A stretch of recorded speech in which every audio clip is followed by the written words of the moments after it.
Hi guys.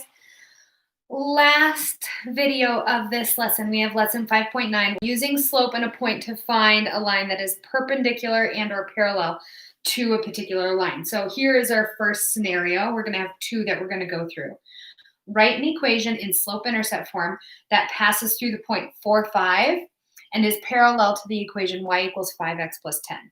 So when I see this, I initially want to immediately go to point slope form, because with point slope form, I have a point and I need a slope, and with that, I can instantly create a line. So if I start in point slope form, I can then mold it into slope intercept form.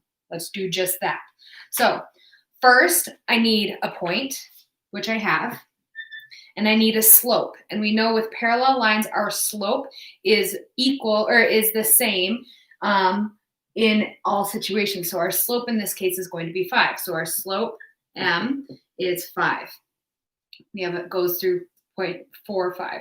So point slope form, y minus y sub 1 equals m times x minus x sub 1.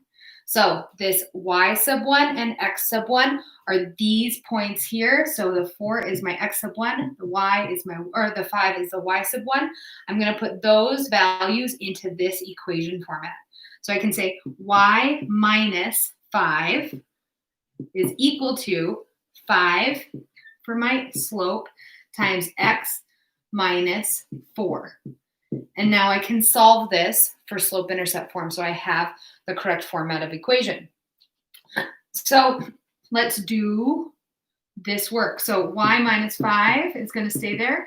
I'm going to distribute this 5 into my parentheses. So I have 5x plus 20.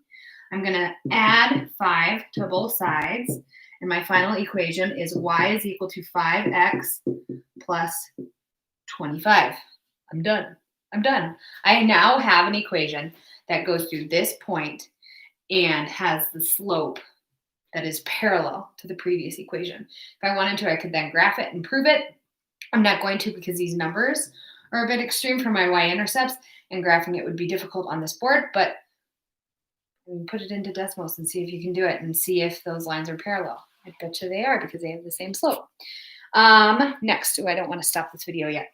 Next, we are going to do the same thing, except for we're going to find a perpendicular line with a different set of points and a different slope. Okay, so our point this time is now 3, 2.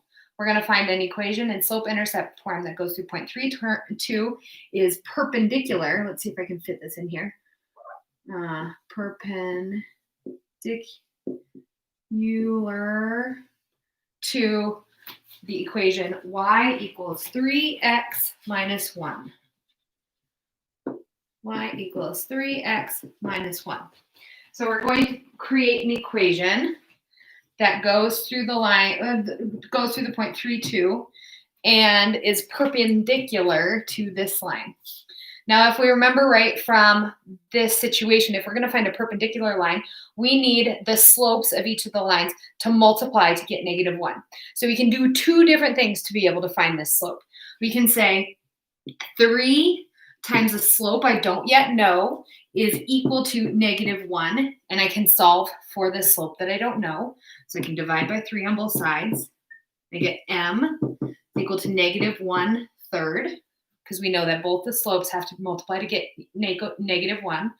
Or we can also just look at this slope 3 and say, what is 3's reciprocal? 3's reciprocal is 1/3. In other words, what number times, or 3 times what number would get me 1 is how we get reciprocals. And we know that our negative reciprocal is what we need for perpendicular lines. So we need this to be negative. So we'd say -1/3. You can look at it in either way, whichever sort of reasoning you need. If this makes sense to you, saying the slope times the slope I don't know equals -1, and solving for m works for you, or just working it out by saying, okay, what is the reciprocal of our slope, and so on. It doesn't matter to me how you do it. It just matters to me that you find it. So our slope of our new perpendicular equation is going to be -1/3. And I know it needs to go through that point. So just like in the last equation, I'm going to use the point slope form. y minus y sub 1 equals m times x minus x sub 1. And I'm going to use this equation with this information to find my equation in slope-intercept form. So here is my y sub 1, here is my x sub 1. So I'm going to say y minus 2 is equal to negative 1/3 times x minus 3. And I'm going to do some math. It'll be fun. Negative 1 times x, or negative 1/3 times x, and negative 1/3 times negative 3. I need to do that. So I get y minus 2 is equal to negative 1/3 x. Negative times a negative is a positive. Negative, or 1/3 times 3 is 1. I'm going to say plus 1. Now I need to add 2 to both sides. I get y is equal to negative 1/3 x plus 3 as my final equation. This line is perpendicular to that line. Cool? They have negative reciprocal slopes, and I don't care what their y-intercepts are, just that this line goes through this point. And because we solved this with the point slope form, we should be good. Again, you can graph this, make sure it goes through that 0.32, make sure it has a 90-degree slope to the previous line. I don't have the space to do that today, but you can, and you can check it out, and I highly suggest you do. All right, try your hand at the must-do practice problems for this unit, or for this lesson, and I will see you in the classroom. If you have any questions, do not hesitate to email me or message me in Canvas. Thanks. Bye.